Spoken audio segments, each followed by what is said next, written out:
A common piece of advice you might have heard is that you should make sure your newborn sleeps in a bright room during the day so they don't get confused between day and night. But this isn't actually correct, and doing this can actually ruin your little one's sleep. Babies have no concept of day or night, and they don't rely on the circadian rhythm to regulate their sleep. This is because at birth, your baby's brain only produces tiny amounts of the hormone melatonin, and this hormone promotes drowsiness and encourages sleep. Instead, at this age, your baby simply falls asleep whenever they're tired and wake whenever they're hungry or uncomfortable.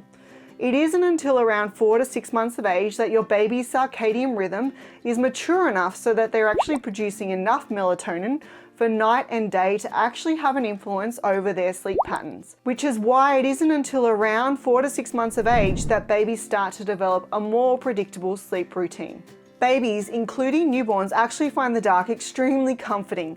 Sleeping in a dark room for daytime naps will help your baby settle and fall asleep quicker and stay asleep for longer, particularly if your baby is over 2 months of age. If your baby is over 2 months of age, the darkness will tell your baby's body that it's time to produce melatonin, and this will make your baby drowsy and sleepy, making it easier for them to fall asleep. Though it isn't enough melatonin for them to actually establish that day-night pattern yet, which is why you don't need to be worried about them getting confused between the day and the night. In addition to promoting sleep, the darkness will also help your little ones stay asleep when they wake between sleep cycles, which they start to do at around 3 to 5 months of age.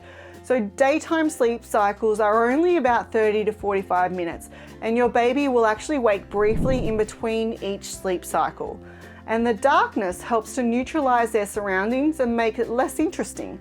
So during these small wake periods, it's much more likely that your baby will go back to sleep if they're in a dark room than if they are in a bright one. Something else parents are often concerned about is their baby being scared of the dark.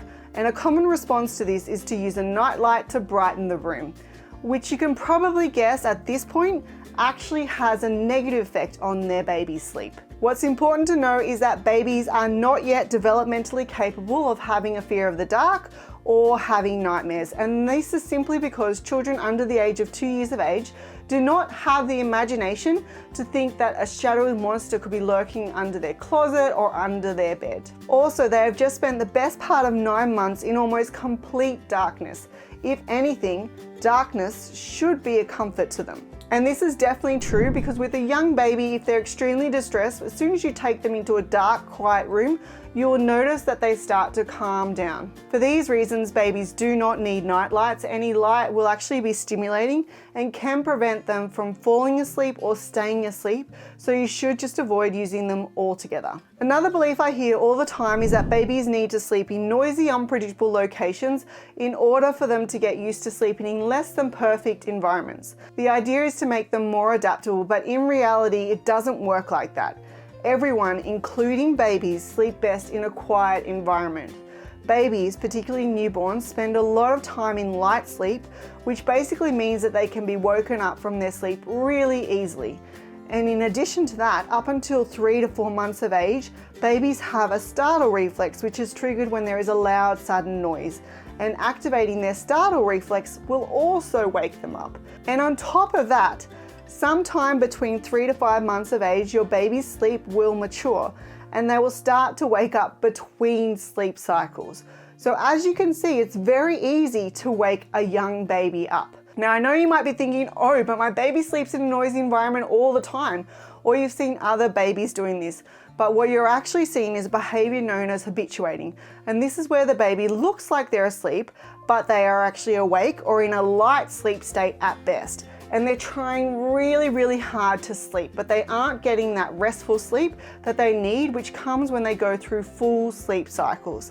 And if they aren't getting that quality sleep, they're likely to be overtired and fussy when they do wake up from that sleep. Now, I'm not saying your baby needs to be in a completely silent room. I understand a lot of us live in a noisy household, which is just part of life, and we can't expect a perfect environment every time. So the easiest solution in that case is actually to use a white noise machine. And this is just a machine that generates static or a consistent gentle sound, which helps to mask other sounds, especially sudden loud noises. And this will help your baby stay asleep and reduce that potential startle reflex, because those sudden loud noises aren't going to be triggering them. A white noise machine is definitely something that I do recommend using in a baby's bedroom to promote a healthy sleep environment. But if you want to create the safest sleeping environment possible for your little one, there are a few common items that you should never be placing in their crib. So make sure you watch this video next to learn what they are and why they aren't recommended, despite what some of the marketing might say.